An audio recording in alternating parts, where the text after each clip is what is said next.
Seja bem-vindo ao Vox Podcast. Eu sou Rosimelo e hoje eu vou dividir com vocês uma entrevista que eu fiz com o empresário Fernando Maia. Eu fiz para o canal e para o podcast dele e gentilmente ele cedeu essa entrevista e eu resolvi disponibilizar aqui no Vox. Nós vamos saber um pouco mais sobre como identificar os sinais de que a sua empresa está em crise. Esse conteúdo vai te ajudar muito nesse momento do nosso país, onde a gente precisa entender o cenário econômico para poder organizar melhor a nossa empresa e, o mais importante, impedir que a empresa quebre por falta de conhecimento. Então acompanhe esse conteúdo que vai te ajudar muito. Eu sou Rosimelo e esse é o podcast Recupera Brasil com Fernando Maia, reestruturador de empresas e estrategista de recuperação judicial. Tudo bem, Fernando? Olá, Rose. Tudo bom? Sejam bem-vindos ao nosso podcast. Hoje nós vamos falar sobre como identificar os sinais de que a sua empresa está em crise. Nós estamos aí num cenário muito delicado no mundo todo e eu queria que você comentasse para a gente, Fernando, como que está hoje a situação da crise nas empresas do Brasil. O cenário é muito delicado, né?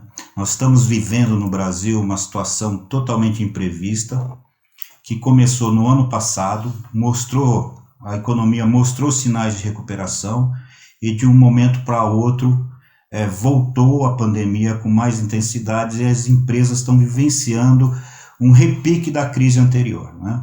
Então as empresas estão altamente endividadas, estão com a situação tributária também totalmente desorganizada e precisam se reestruturar para vencer mais esse desafio. Agora, para uma empresa que está percebendo a crise, mas ela não tem noção do tamanho da dimensão que está, existe alguns sinais que a empresa pode identificar que consiga ajudar ela a entender qual é a situação real dela? Sim, Rose, porque existe uma forma clássica de evolução da crise, uma forma que é muito comum. No primeiro momento, a empresa se endivida muito, né? Ela passa a tomar mais dinheiro junto a bancos, começa a se endividar mais, comprar com mais prazo e ela fica muito endividada. No segundo momento, ela para de pagar os impostos e essa dívida, como o governo é um mau cobrador, né? Essa dívida vai se acumulando e pode se tornar impagável. Então, às vezes o empresário vai empurrando, depois eu resolvo. Vai empurrando e pode ser uma situação assim que todo o faturamento de um ano não cubra o passivo. Está comprometido, né? Compromete a capacidade de pagamento da empresa, mesmo nos parcelamentos, né? Então, o endividamento é um primeiro sintoma comum, muito clássico, Exato. Né? Depois é não pagar os impostos. No segundo momento, a empresa começa a atrasar o pagamento junto aos fornecedores. Começa a atrasar um dia, depois passa a ser 2, depois num momento mais agudo passa a pagar em cartório e por fim ela começa a atrasar a folha dos funcionários, atrasar o pagamento. Isso cria uma insegurança muito grande com todos os funcionários que ficam com medo que uma hora ou outra a empresa não consiga honrar com esse compromisso e essa insegurança ela fica ampliada para todo mundo, os fornecedores, os bancos. O fornecedor tem medo de vender para a empresa e não receber, o cliente tem medo de comprar e a empresa não ter capacidade de entregar, né? Os bancos não querem pôr dinheiro e se cobram muito caro, né? Cobram juros muito grandes. Quando a empresa chega nessa situação, o caos está instalado, né? É a perda de credibilidade e ela passa a pagar muito por isso, né? Ela já não tem da onde movimentar o dia a dia da empresa. Exatamente. Né? Então a gente classifica isso como uma doença, uma crise de insolvência e para toda doença tem que ter um diagnóstico, né, feito por um reestruturador experiente, para que possa identificar qual é o melhor remédio, o remédio mais adequado para curar essa empresa. Quando uma empresa, Fernando, entra em contato com você nesse exato estado que a gente comentou agora, com esses sinais bem clássicos de uma crise de insolvência, como que é feito esse diagnóstico inicial? Esse diagnóstico inicial ele é feito sem ideias pré-concebidas, né? É feito um levantamento completo da situação da empresa. a nível de capacidade de produção, capacidade de comercialização, desempenho operacional, endividamento, né? Margem de lucro. Então, com isso, a gente consegue identificar o que precisa ser feito para curar essa empresa. Porque muitas vezes o empresário ele tem uma ideia pré-concebida da solução. Eu não quero recuperação judicial. Muitas vezes ele nem sabe exatamente como ela funciona. Exato. Eu não quero uma renegociação com os bancos, porque eu quero pagar em dia. Eu não quero isso. Então, o diagnóstico empresarial é a forma técnica de você colocar o melhor remédio, o remédio mais adequado para você consertar a empresa, para você curar a empresa. Agora, muitas vezes, para a empresa chegar nesse ponto de crise, ela demorou anos. Agora, na hora de fazer o diagnóstico, qual é a média de tempo que você consegue identificar na empresa e dar esse diagnóstico? O diagnóstico ele precisa ser dinâmico e rápido, porque a empresa em situação de crise, ela está perdendo dinheiro, ela está sangrando, está perdendo recursos, e a crise precisa ser combatida imediatamente. Então, um diagnóstico ele não pode demorar semanas. É admissível, num caso como esse, 5, 7, 10 dias.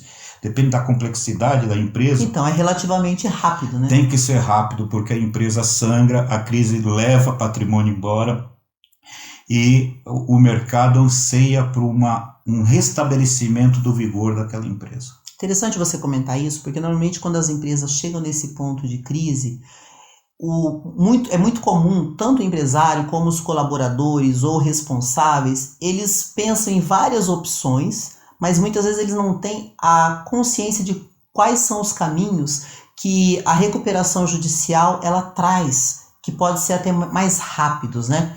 Então eu queria que você me explicasse assim, quando há esse momento de crise de insolvência e o empresário muitas vezes ele acha que sabe a solução, não tem a menor ideia, e ele pensa no diagnóstico, eu queria que você explicasse também quais são as opções que ele pode ter após o diagnóstico.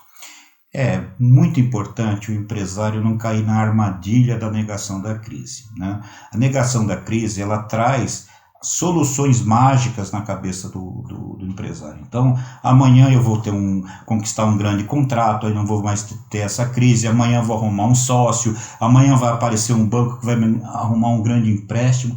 Então, isso é uma forma de negar a crise e de você não atacar os problemas que vão resolver a crise na empresa. Então, o diagnóstico ele busca efetivamente apontar quais são os remédios adequados, né? Entre esses remédios de cura de empresas e de solução de crise empresarial, nós temos os mais simples ao mais profundo. É como se fosse na medicina humana, né?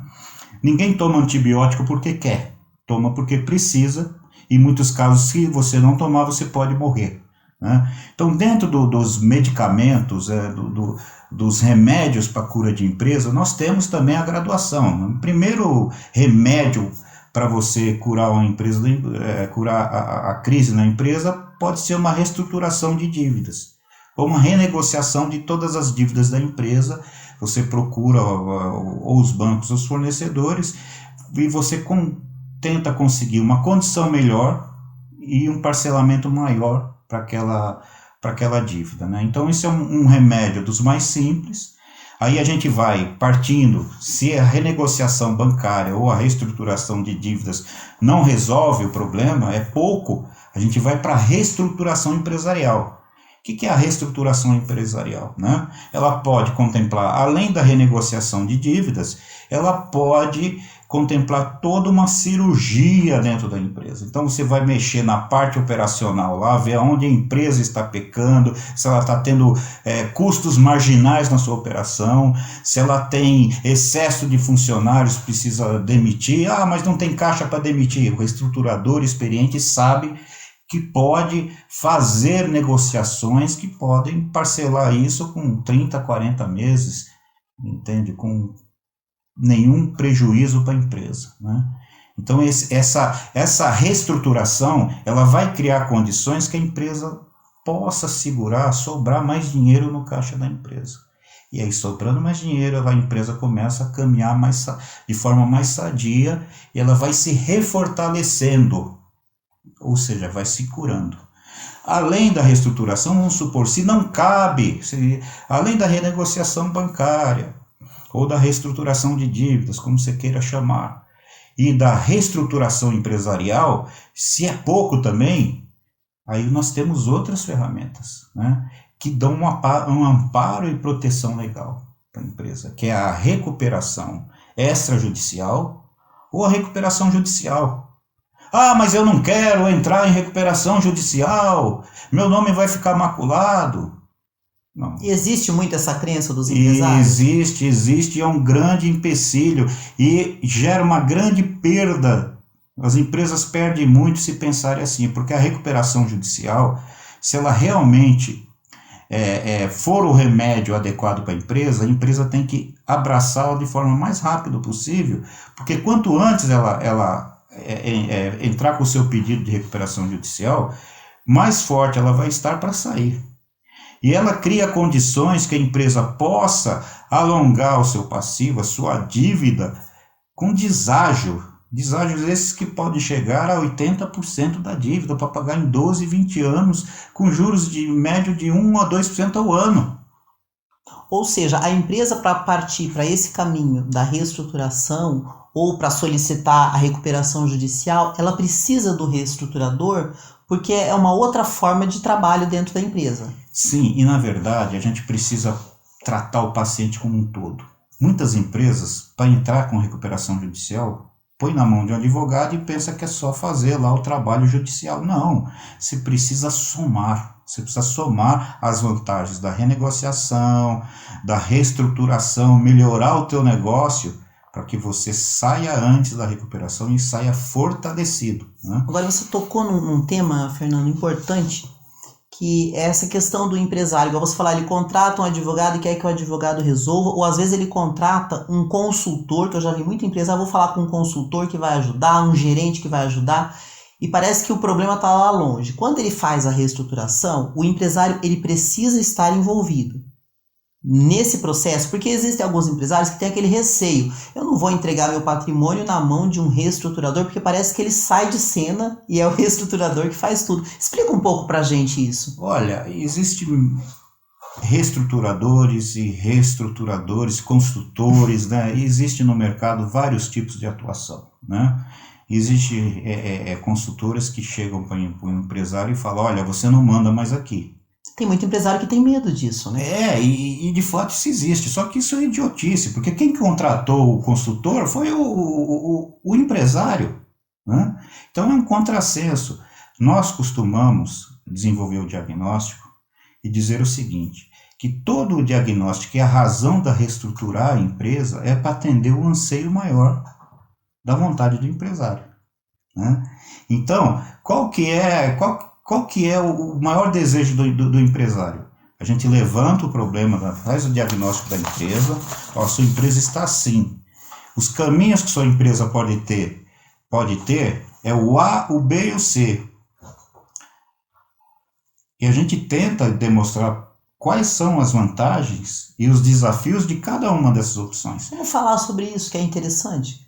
Exatamente. Quais são as vantagens que a empresa tem quando ela decide fazer? Eu vou começar pelo lado desvantajoso. Ótimo. Já vou no... Vou mandar logo a notícia ruim. Notícia ruim. É muito caro a recuperação judicial. Quem paga a recuperação judicial são os seus credores. Imagina você dever 10 milhões de reais, tá? E pagar só 2 milhões de reais em 20 anos com 2% de juros ao ano. Como isso é possível? É possível porque a lei te dá mecanismos e a recuperação judicial tradicional agora é assim. A gente está aprovando com 80% de deságio, com 2% 1,5% a 2% de juros ao ano. Esse é o mecanismo que se faz a recuperação judicial na maioria dos planos hoje. Então, quem paga esse custo é o credor. Então, o empresário ele tem que ter essa visão. E os benefícios estão em você poder reestruturar a sua empresa, primeiramente, Com o pedido de recuperação judicial, você ganha uma proteção, chamada de stay period, é o período de carência, que vai de 6 meses a 1 ano. Já dá um bom tempo para a empresa organizar. Nesse período, ninguém pode te executar. Ninguém pode entrar com pedido de falência, não pode tomar nenhum bem. Então já é uma proteção muito grande, né? Mas o empresário, em contrapartida, ele tem algumas regras que ele precisa cumprir, ele tem umas exigências e compromissos, né? Quais são esses compromissos? Antes de pedir a recuperação judicial, no ato do pedido, ele tem que atender uma série de requisitos, que balanços, ser empresário não falido, ter empresa constituída há mais de 2 anos. Então, esses são a questão básica. 60 dias depois, ele tem a obrigação de apresentar um plano de recuperação judicial. Ou seja, a partir do momento que ele parte para esse caminho da recuperação judicial, ele vai abrir uma nova possibilidade, onde ele vai ser acompanhado por um reestruturador, é isso? Se ele assim desejar. Tá. Como nós trabalhamos? Nós trabalhamos com equipe própria. Então, nós temos o advogado, temos o reestruturador, o diretor de projetos.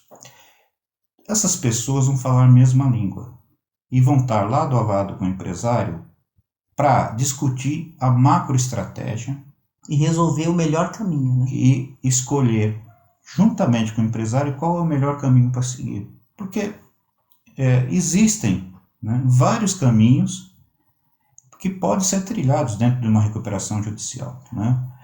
E também numa reestruturação.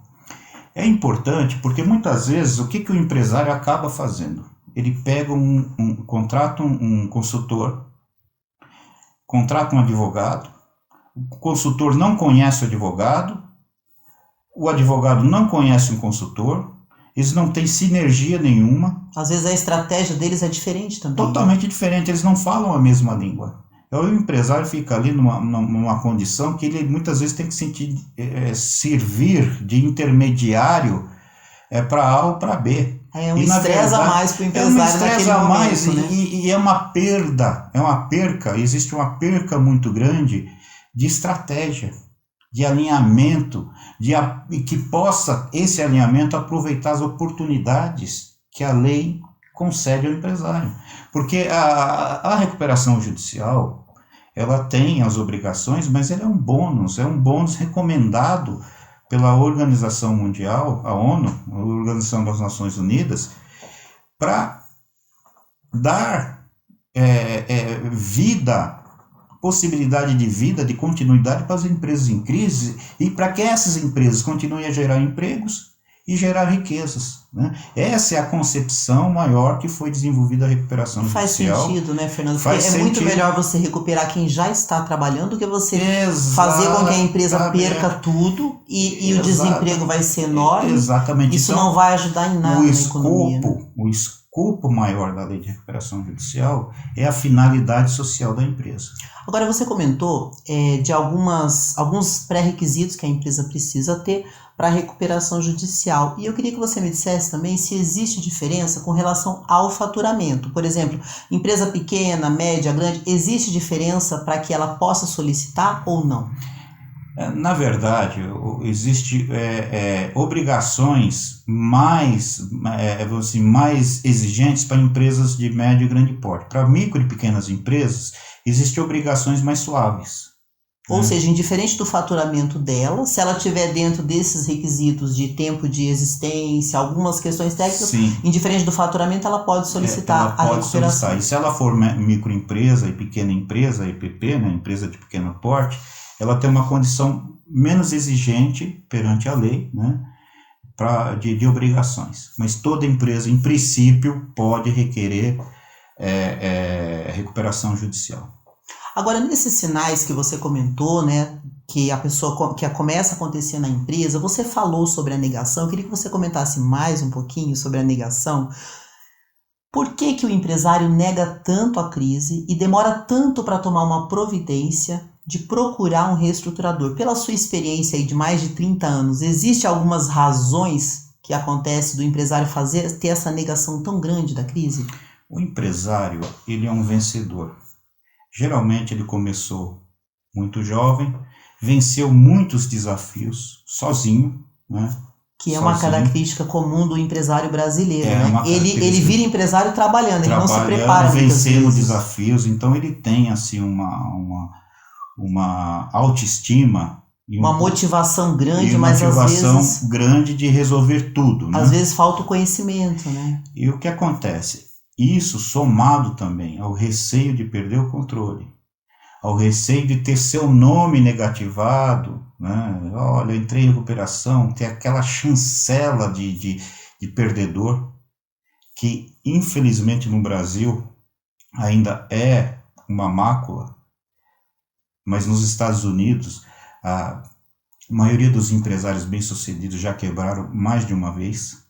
Existe esse histórico lá. Existe. Então, lá, você ter tido uma recuperação judicial ou mesmo uma falência... Não é um fracasso. Não é um fracasso pessoal, não é algo que depõe contra a sua autoestima. Aqui nós ainda vivemos essa coisa de que, olha, fere minha autoestima, eu sou um perdedor, eu vou aparecer no mercado como um perdedor. Fernando, com essa referência que você tem do americano e do brasileiro, me chamou a atenção uma questão, que eu já conheci muitos empresários que tiveram a experiência da falência, e o que eu ouvi muito de relato deles foi assim, uma depressão profunda. Eu escuto muitos empresários tratarem a empresa como se fosse um filho, com um envolvimento emocional muito grande. E quando você fala do empresário americano, a impressão que a gente tem é que lá eles são muito mais técnicos, é só uma empresa, vamos para outra. O que você percebe de diferença entre os empresários de fora e do Brasil? Na verdade, a gente é latino, né?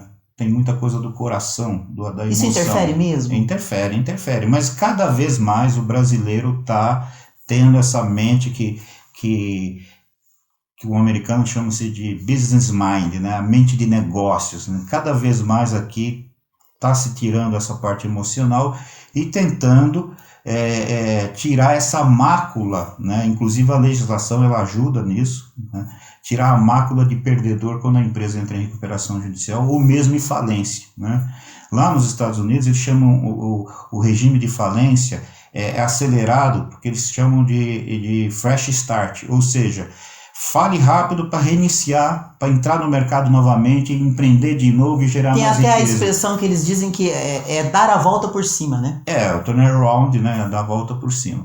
Então lá é o seguinte, se tenta se recuperar a empresa, não recuperou, fale, tira o nome, começa de novo, limpa o nome do empresário depois da falência, ele pode empreender de novo, pode abrir outras empresas, pode produzir riqueza. Aqui, o nosso legislador, como poder judiciário mais técnico na área empresarial e de recuperação judicial, já começa a trazer esse conceito para a doutrina aqui do Brasil, né? Ou seja, a recuperação judicial é uma oportunidade para se manter a riqueza do país, para que essa riqueza gere benefícios para a sociedade. E até para quem está ouvindo a gente agora no podcast, por que eu fiz essa pergunta para o Fernando, dessa comparação do empresário brasileiro e do empresário americano? Porque a recuperação judicial, toda essa lei, que é a Lei 11.101, né? Ela é uma lei que foi copiada da lei americana. Só que no Brasil ela é recente, ela chegou aqui em 2005, né? Então muitos brasileiros, muitos empresários brasileiros ainda estão aprendendo essa experiência toda tão positiva que os americanos trazem e que a gente está começando a aprender com eles também. Inclusive no Brasil existe um histórico de muitas empresas familiares, né, gente? Eu falo isso porque eu atendo a empresa, gente, há muito tempo. Então, quando a gente conversa com o empresário, dono da empresa, fundador da empresa, a gente percebe algumas características no Brasil muito comum. Por exemplo, o número de empresas familiares no Brasil é imenso. Muitos brasileiros são apegados emocionalmente porque não é só a empresa dele, é a família inteira dele que gira em torno daquilo, né, Fernando? Sem dúvida. Eu não sou contra a empresa familiar, né?